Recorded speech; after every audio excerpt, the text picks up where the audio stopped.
Welcome everybody to Second Saturday Tarot. So this is our ongoing class, meeting the second Saturday of every month, exploring the Tarot in the Western mystery tradition.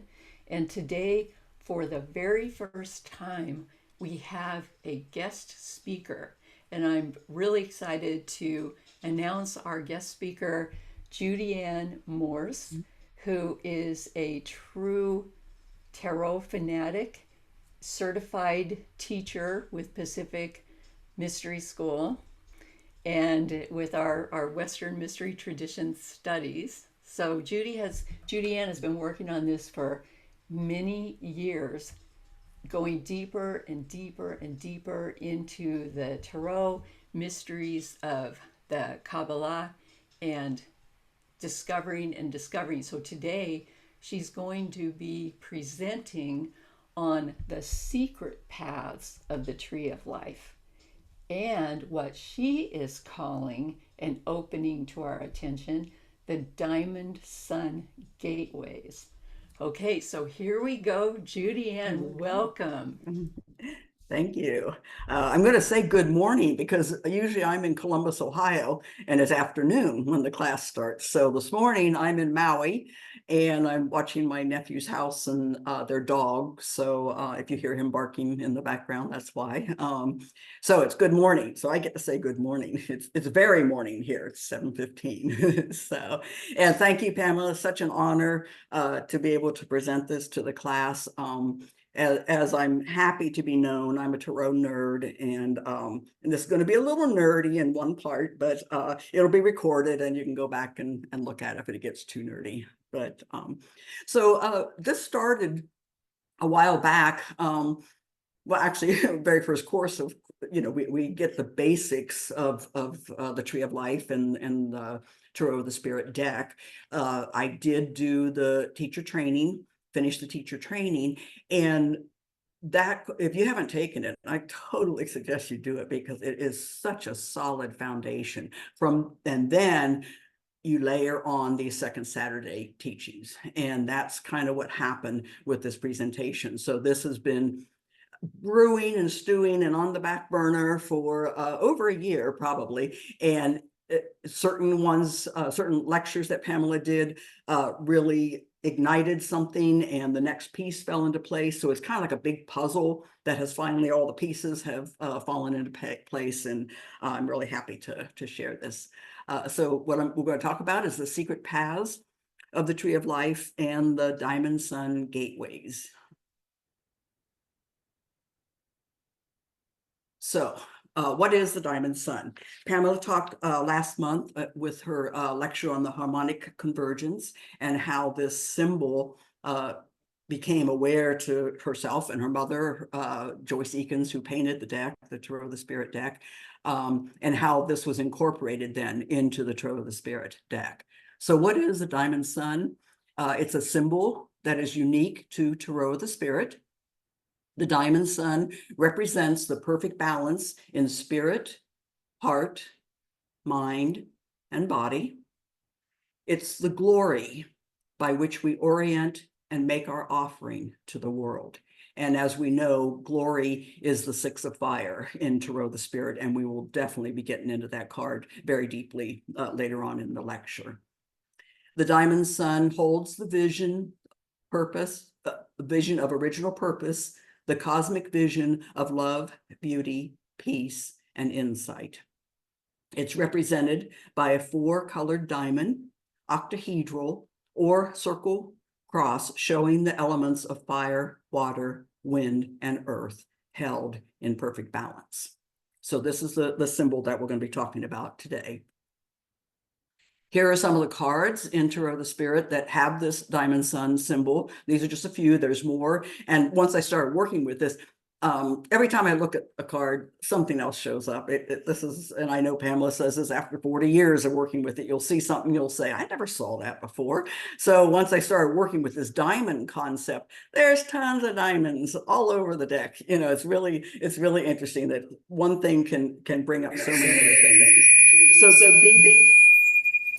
these are a few of the of the diamond suns. The first three, the six of fire, glory, the seven of fire, courage, and the seven of water, insight. We can definitely see this beautiful, diamond sun. Another concept is the circle cross, and we see that in faith and also in the nadir. And this is where, once again, that perfect balance of spirit, heart, mind, and body. We can see this diamond, this pink diamond, which is the diamond of the heart, and then a white diamond actually outside of that one. And then also the six of wind and the six of earth. So all the sixes are very, very important with this diamond sun concept. And so these are not so much the four colored, but they are placed beautifully in the whole deck and in the sixth sphere, which is very, very important. So we'll be looking at 5 of these today with these diamond sun gates. So the diamond sun is a symbol for the beauty way path, the target for which we are aiming.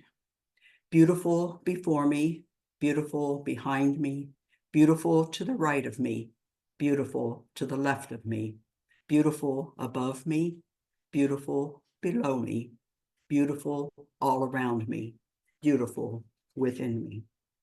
And when we say this beauty way prayer, we actually are invoking ceremonial magic. And Pamela talked a bit about this last lecture also. Many times when you're doing ceremonial magic, you'll create a circle of protection. And this is, north, east, south, west. Sometimes you'll see a pentagram.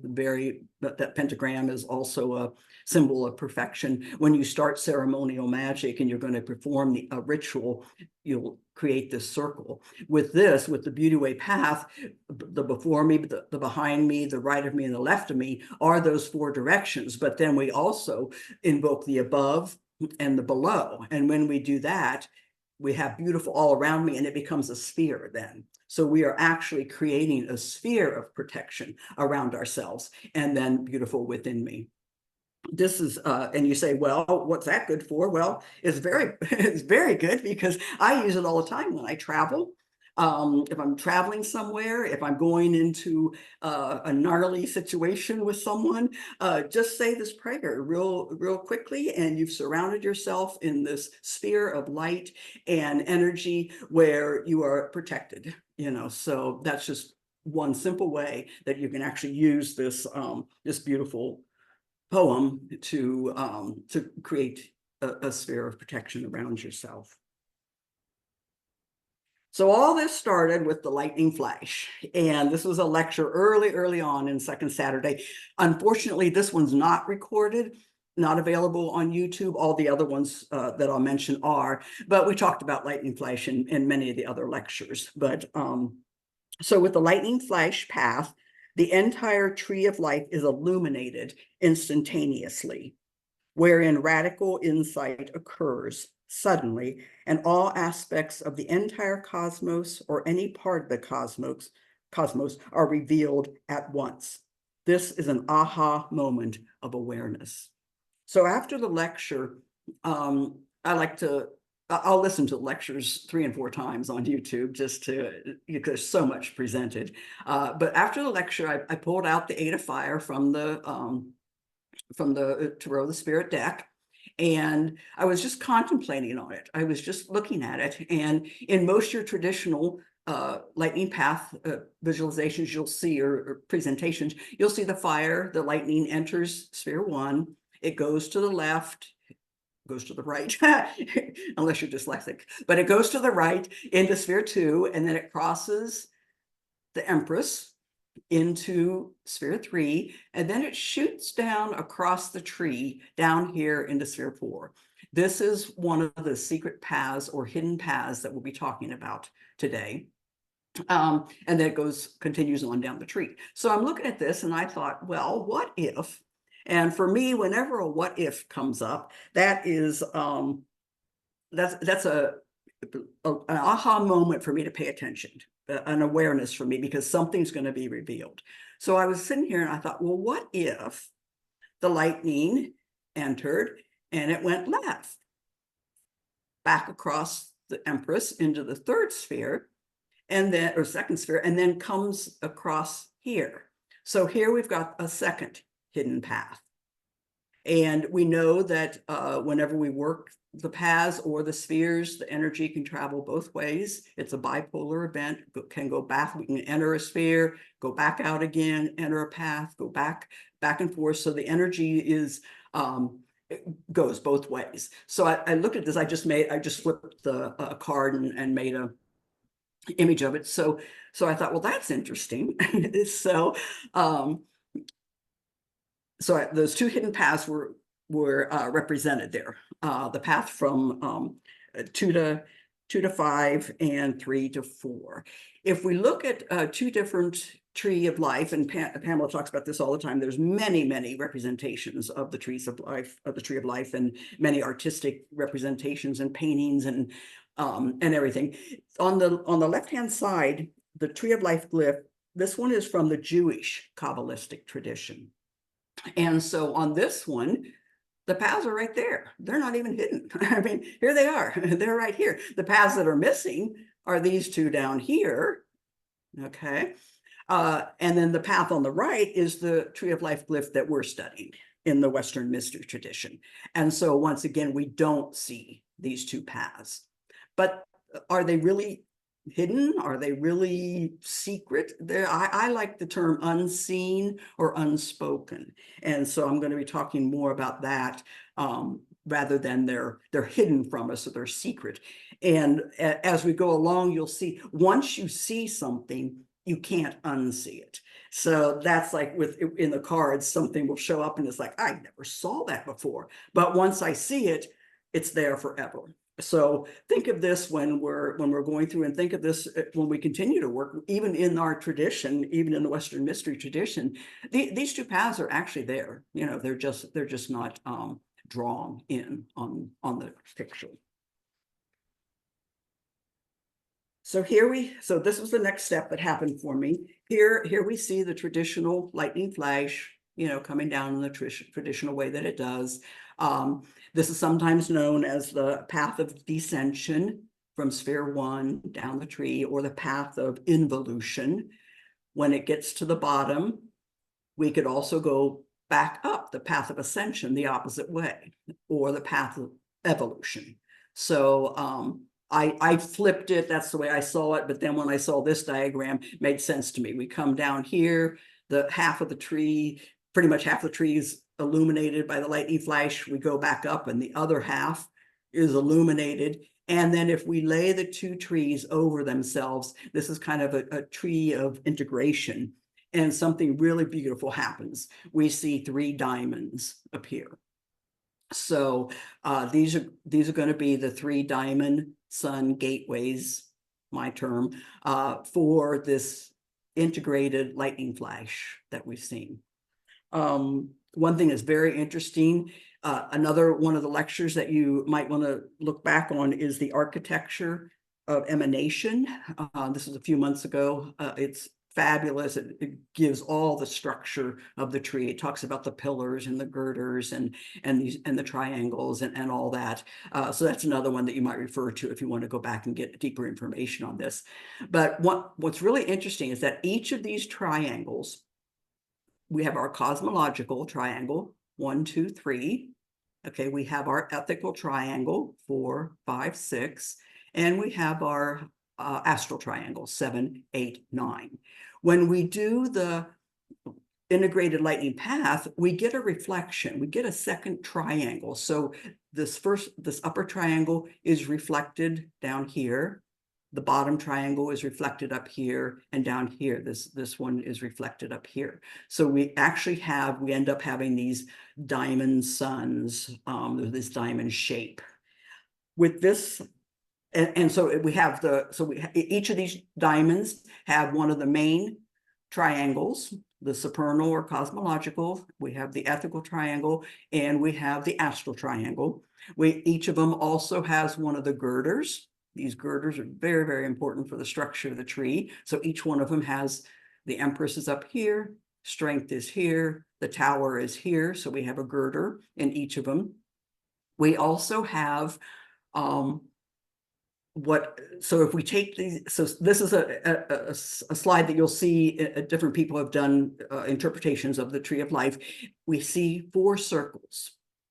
Okay, and these 4 are the 4 worlds of the tree of life. So we have fire, water, wind, air, wind, and earth.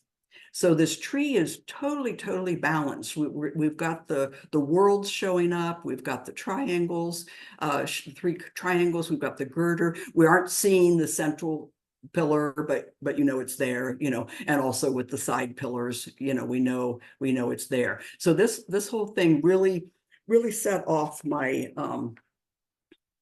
my nerdiness to go deeper into this.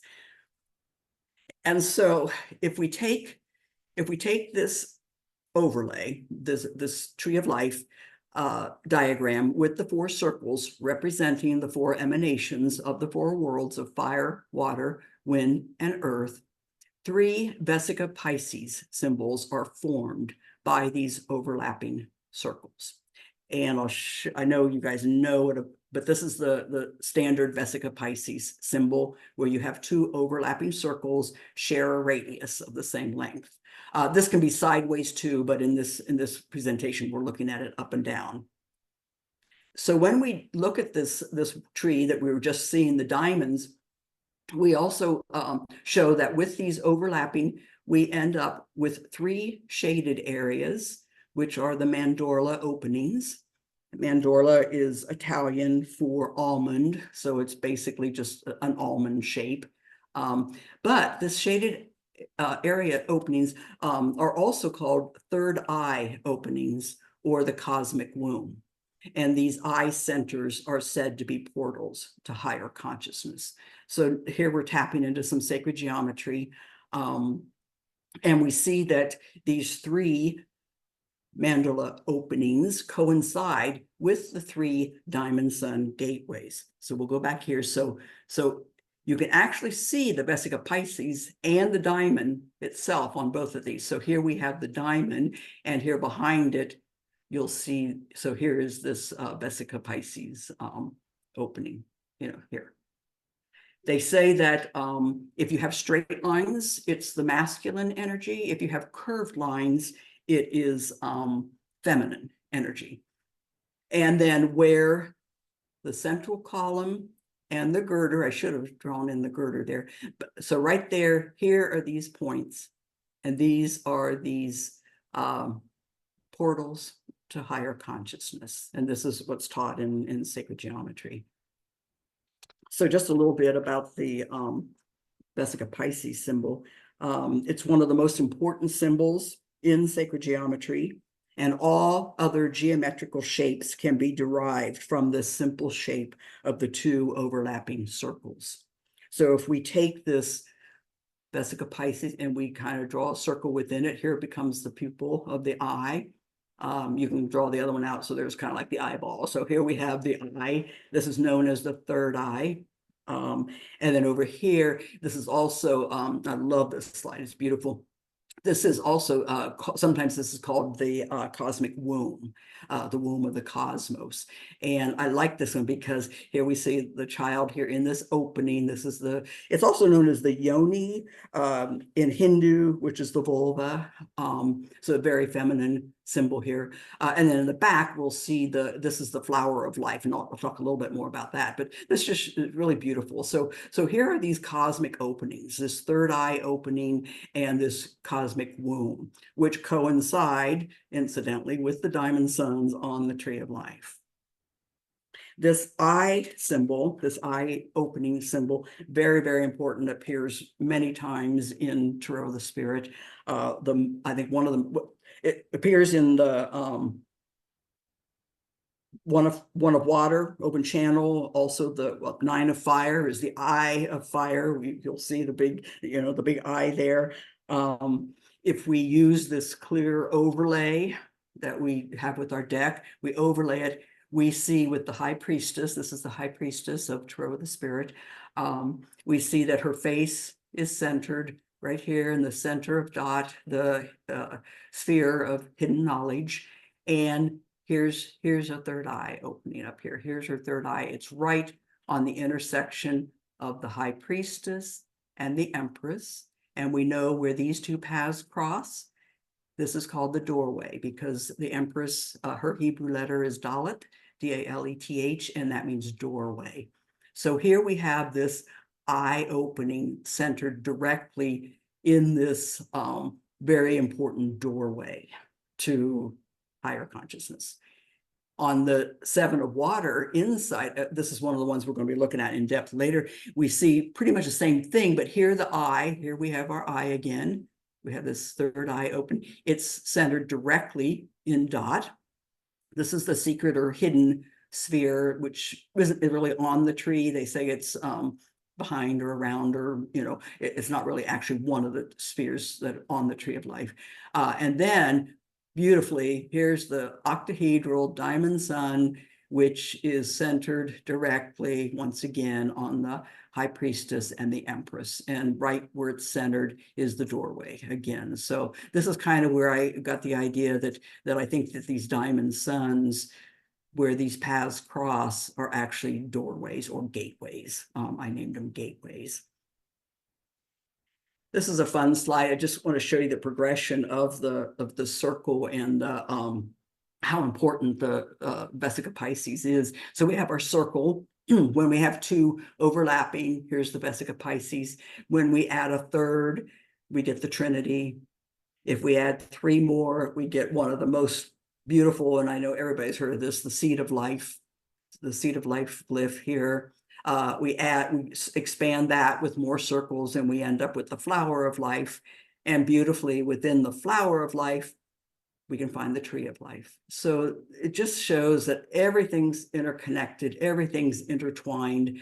The symbology of Tarot, and especially of Tarot the Spirit.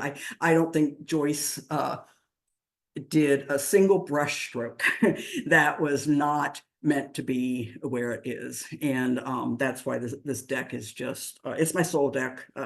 It's just the deck that I think if you want to study Kabbalah and the Tree of Life, this is the deck that you should use. So let me do a real quick summary. I know that was a lot, but summarizing, I'm trying to get these concepts down so that we can go further here. So we looked at the integrated lightning flash, and that reveals the two hidden or unspoken paths. We can actually even see these two paths here on the flower of life. So these are these two paths. When we did the lightning path both ways, integrated it, we ended up with the 3 to 4 and the 2 to 5 hidden path. Thus, we showed this, that the three beautiful diamond patterns or Vesica portals, Vesica Pisces portals opened up. The Vesica Pisces symbol is one of the most sacred geometry symbols, and is said to be the third eye or cosmic womb, and it's even called a gateway to higher consciousness. And then each diamond gateway that we saw contains a tree of life girder. One of the spoken triangles, those spoken triangles are the cosmological triangle, the astral triangle, and the ethical triangle, and the astral triangle. So those are spoken. The ones that we saw a reflection, they're basically unspoken. They're not really labeled or named. Doesn't mean they don't exist. They're just not labeled or named.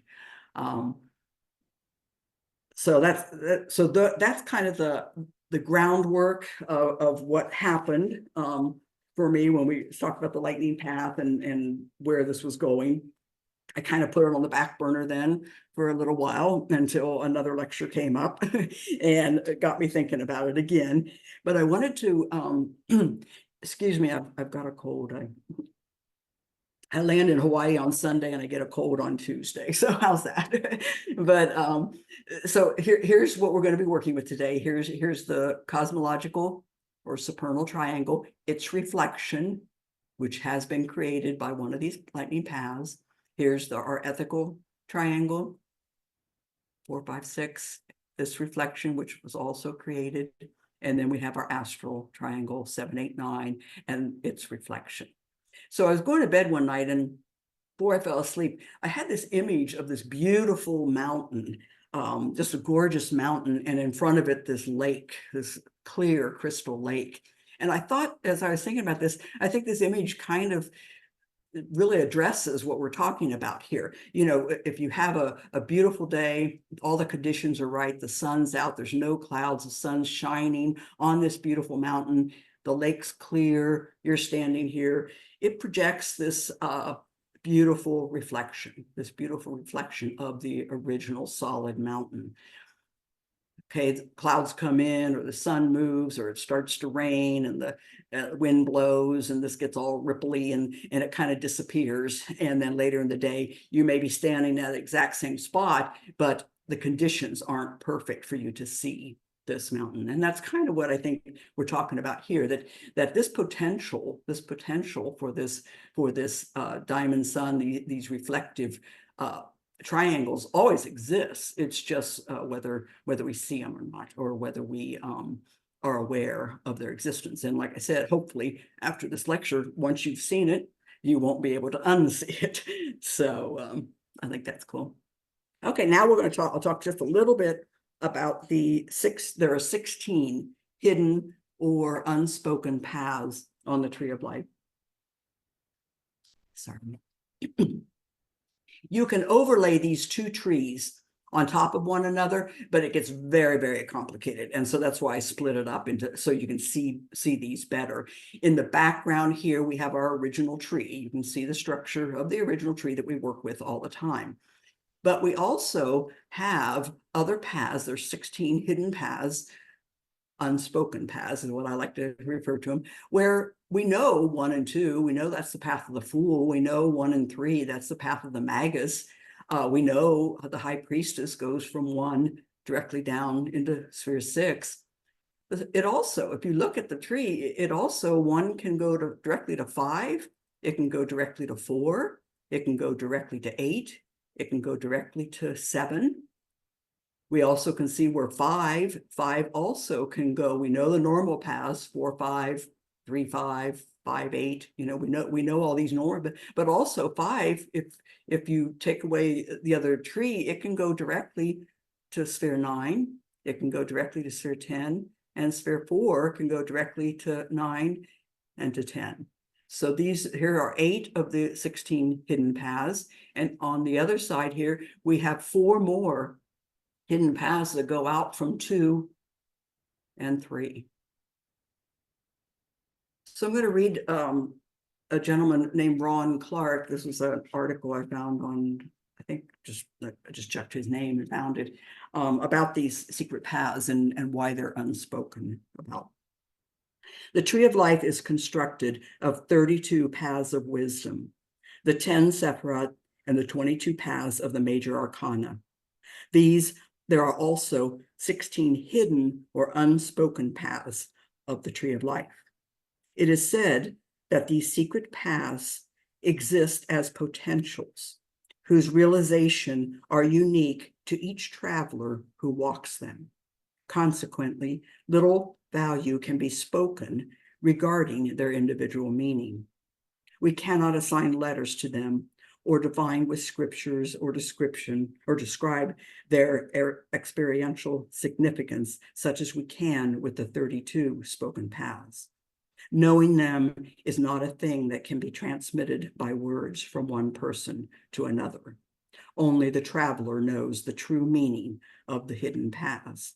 And it is only by experiencing them firsthand that this knowledge is received. So I think that I'll show you here in a bit that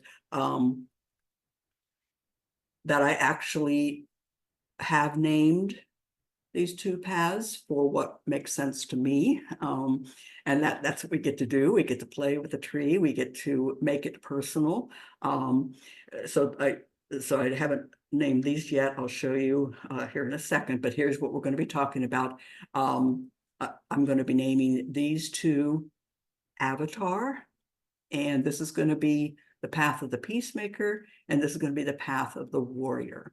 And I'll get into that here in a second, but just keep these in mind. This is what we're talking about. So then, like I said, all this got kind of put on the back burner. I worked with it, played with it, did some charts and everything. and then put it away because it kind of seemed like, well, that's as far as I got with it. And then a few months later came Pamela's lecture on the astral triangle and the tower. And that was another aha wake up moment for me. I highly, strongly suggest you listen to that one. It's one of my favorite lectures of all, I think. It just tells a story, and this is where the diamond sun came into my imagination and working with it on a much deeper level. So we know that the astral triangle is our personality. This is the triangle at the base of the tree. It's the who am I? What am I here for? You know, that's what basically the overall lesson of the astral triangle. And we struggle. That's why it's up here. We struggle to understand, you know, where we are, why we're here, what we're doing. This is a 5. This is a 5 of fire. We know that we move from the 5 into the 6. So we're moving from the 5 into the 6. This struggle, this image of a struggle becomes the field down here. And what might spark us, you know, to make this journey, to move out of the struggle, is the tower, the lightning flash. Here's another lightning flash. It can, it shakes us up. It helps us get out of the stuck 5 into the 6. Now, Pamela does this much more eloquently, so that's why I say listen to the lecture on the astral triangle and the tower card. But this is the card description from Kabbalah and Tarot the Spirit. The battlefield itself represents the struggle from the 5 of fire. So here we have the battlefield. The tree, which has been fertilized by the struggle, is the tree of life. The trunk grows straight up the middle pillar. At the same time, the field is like a magic carpet upon which one has the power to soar above on the path of the high priestess. The diamond sun provides the inspiration for understanding the true powers of the universe. The diamond sun is the destination of our magic carpet ride. So after the lecture, I pulled out all of the cards that had the diamond suns on them and put the overlay, and I ended up what I chose. I chose 3 cards to represent these diamond suns that were these diamond sun gateways. We see, so here's one of these triangles that we were talking about. So we have 2 triangles. This one, of course, is the astral triangle, sphere 7, 8, 9. Here's the tower.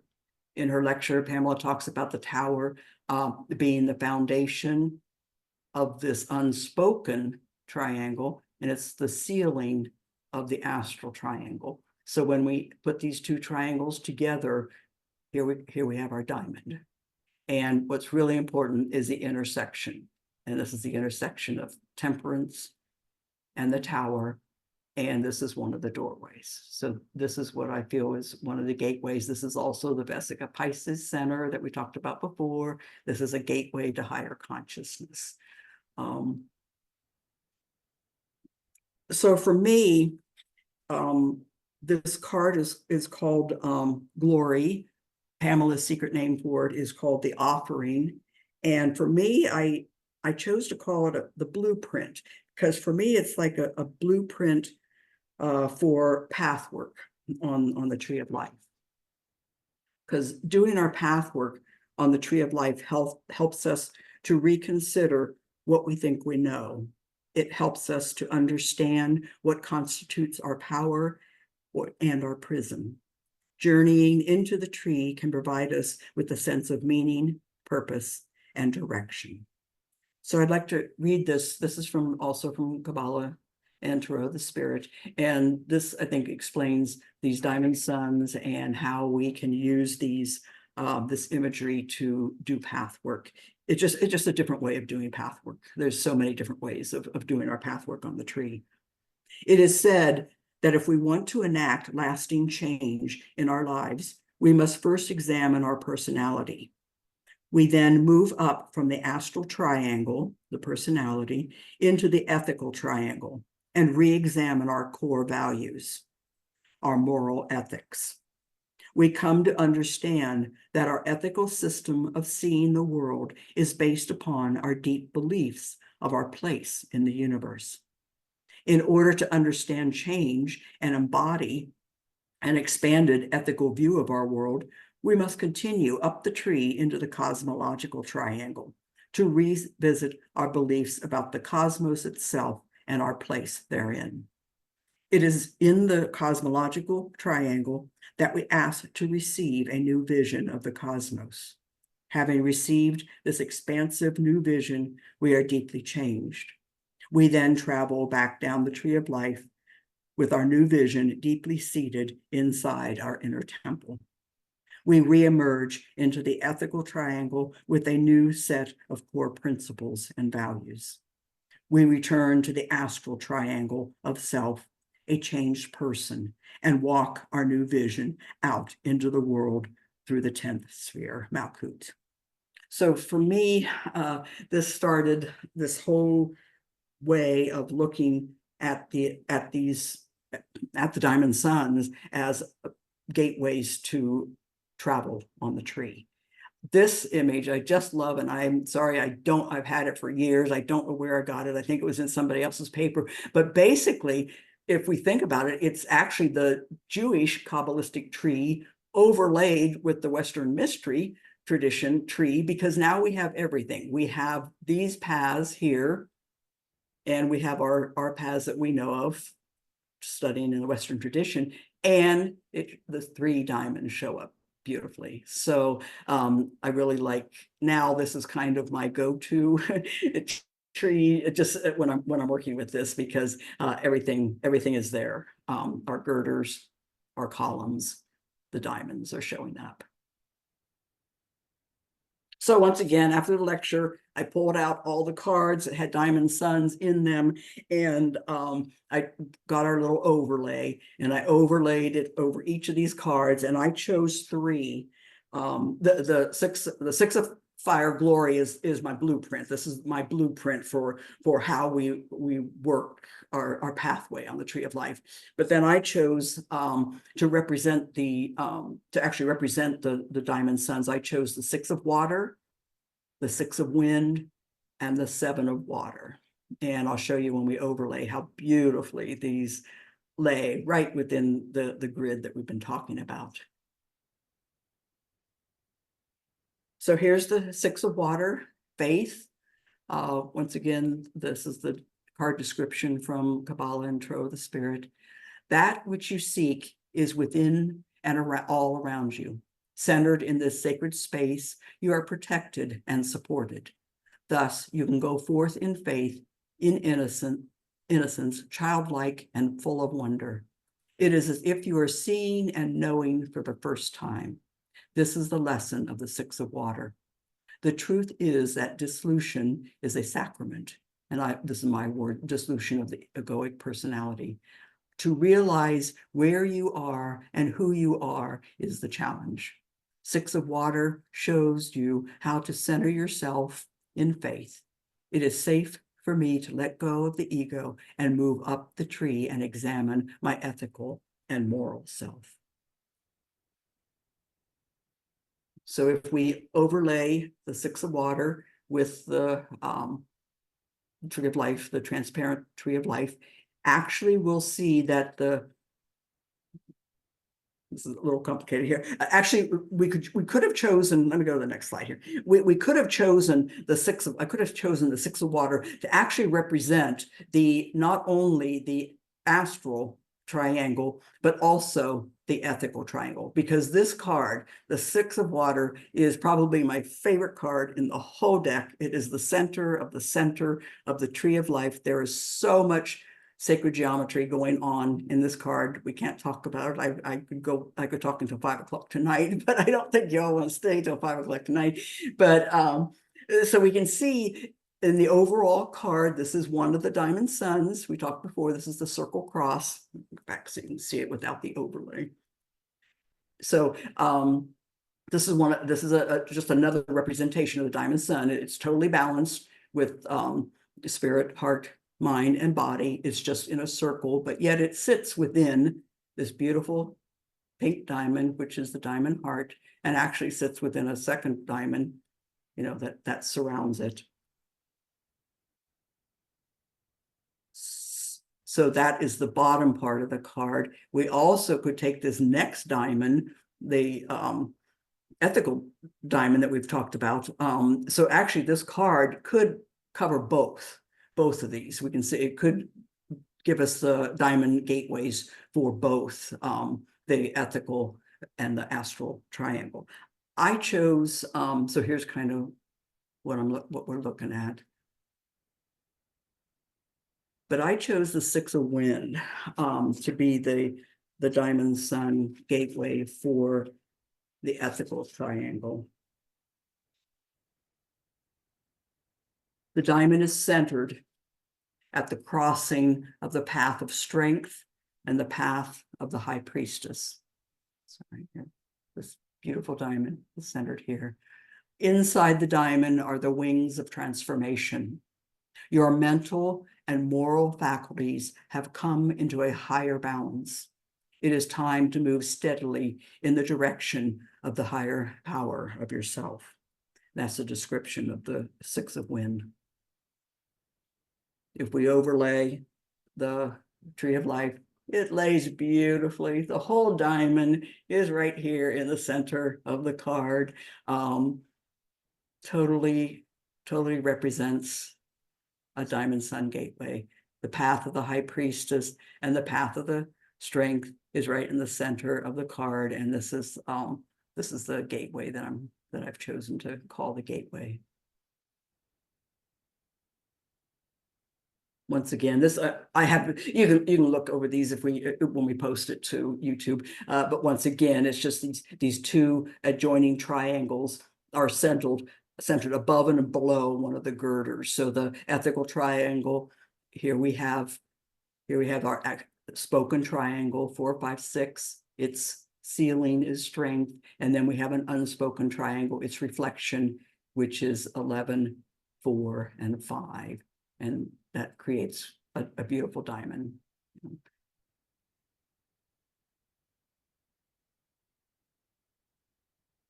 And then for the last of the diamond sun gateways, I chose insight.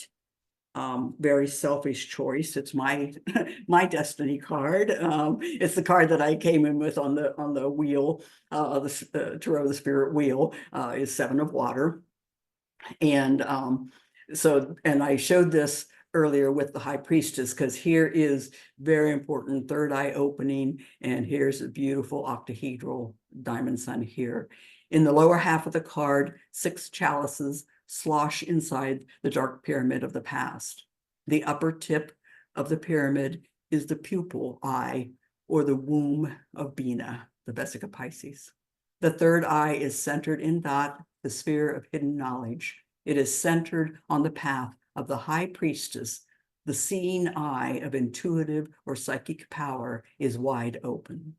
The diamond sun hovers above, centered on the intersection of the path of the high priestess and the path of the empress, who is Dalit, the doorway. Activating this new vision rends the veil to a new level of consciousness.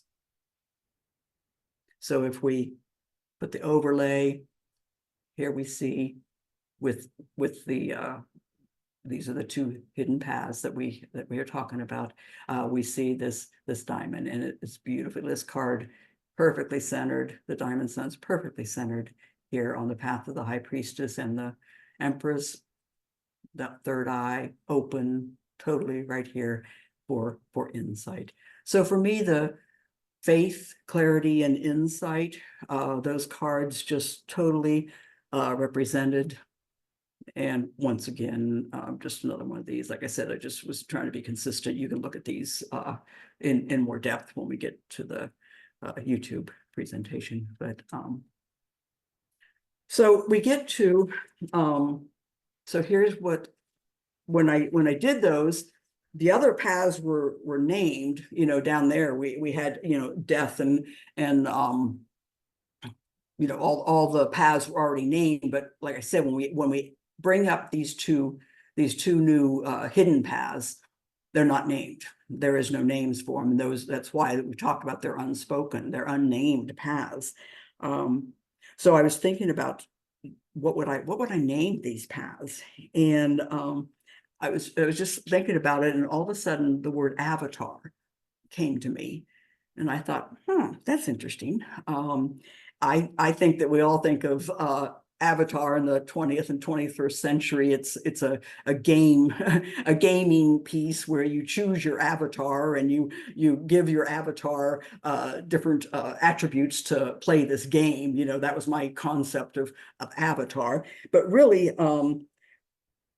the word avatar derives from the Sanskrit word meaning descent. And when it first appeared in English in the late 18th century, it referred to the descent of a deity to earth, typically the incarnation in earthly form of Vishnu or another Hindu deity. According to this tradition, all Hindu gods and goddesses are considered to be manifestations of the single great goddess Durga. And so for me, descent, when I heard that word descent, makes perfect sense to me, because here's the supernal triangle. It's above the abyss. And so if we wanted to name this path, I thought that, okay, here's the descent of this avatar, this godlike avatar, descending, passing through dot or over dot, across the abyss, and coming down into the sphere of severity, Gabura. Same thing over here. We have a goddess avatar descending. Here I chose peacemaker into love. And the reason that these made sense to me was I didn't realize this until later. I don't know if you've heard of the Enneagram. It's a Gurdjieff personality type. You take this test and you come up with your personality type. What ends up, I know this, I've known this for a long time, but I'm a 9. I'm a 9 in the Enneagram. I'm a 9 type, personality type, and that's the peacemaker. And so I think that might have already been in my subconscious when I was thinking of this, because I thought, yes, if we have Bina crossing as the avatar descended, or the divine feminine, whatever you want to say it, divine feminine, crossing the abyss through here, coming out as the peacemaker into the sphere of will to love. And on the same side, we have the divine masculine, the masculine descending, crossing the abyss, and coming through as a warrior archetype. And the interesting thing is, if you are a peacemaker, the thing that you need to learn in this lifetime is how to deal with conflict, because peacemakers do not like to deal with conflict. I will do anything to not deal with conflict. So for me, it makes sense for what what's his name? I forget his name, was saying about these unspoken, that the only way we can name these is through our own personal experience. So for me, this is what first came to me, and I didn't have a name for avatar. I said avatar, but I was leaving that open, like avatar of what? I wasn't quite sure yet, what I was going to name those. So I left that open once again. There's a beautiful site, wonderful site. It's www.susannabarlow.com. She's got some fabulous archetypes. And of course, the warrior and the peacemaker are not new archetypes. They've been around, but they're not spoken of in accordance with the Tree of Life. They've never been placed on the Tree of Life. And so I found this website of hers, and she has many really unique archetypes. And so this one just really made sense. It's almost like the peacemaker. If you do a reverse. If you read reversals, its reversal would be warrior. And so that's kind of where this whole archetype came, for me. And also, if you want to play with this, I strongly suggest you find your own names for these hidden paths. You go out on the internet and just type in archetypes, and I have a list of over 300 archetypes. They're just alphabetical, and you might look through these, and maybe one will jump out, just like the peacemaker jumped out for me, and warrior. But there's tons, and we'll see the archetypes we know of, Earth Mother, Emperor, Empress. But this is just a few. I have a whole list of like 300 of them. But if you want to play deeper with this and name your paths, name some of those hidden or unspoken paths, this might be somewhere to go to find some archetypes that might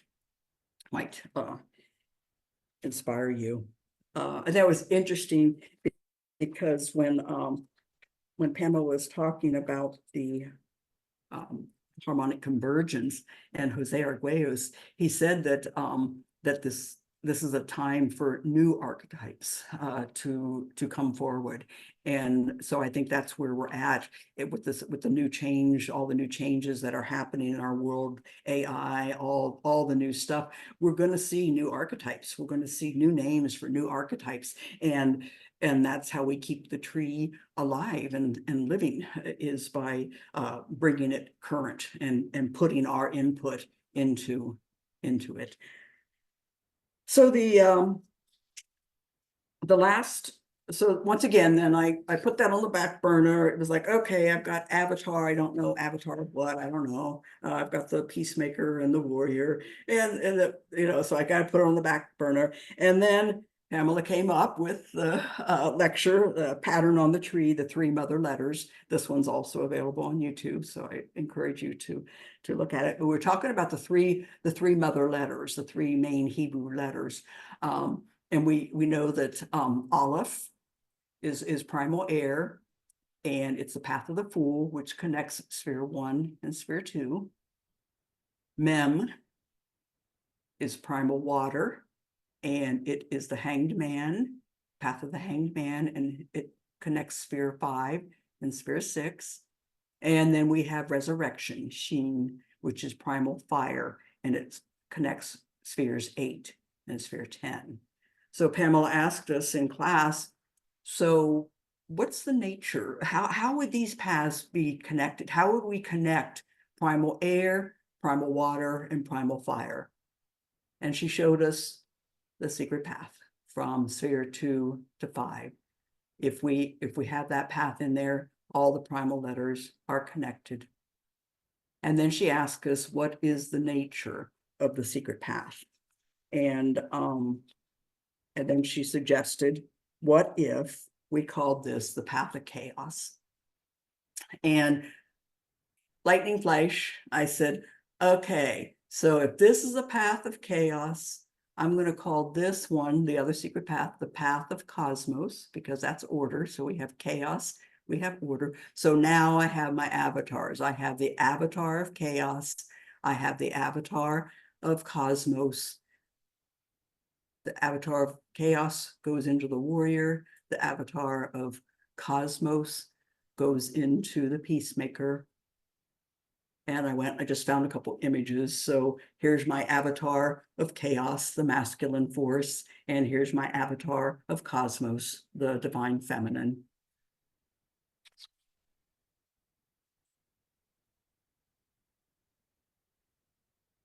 So I'd like to share a poem with you. I'm wrapping up here. This is a poem by Antonio Machado. It's called The Traveler. And it's Traveler. Your footprints are the only road, nothing else. Traveler, there is no road. You make your own path as you walk. As you walk, you make your own road. And when you look back, you see the path you will never travel again.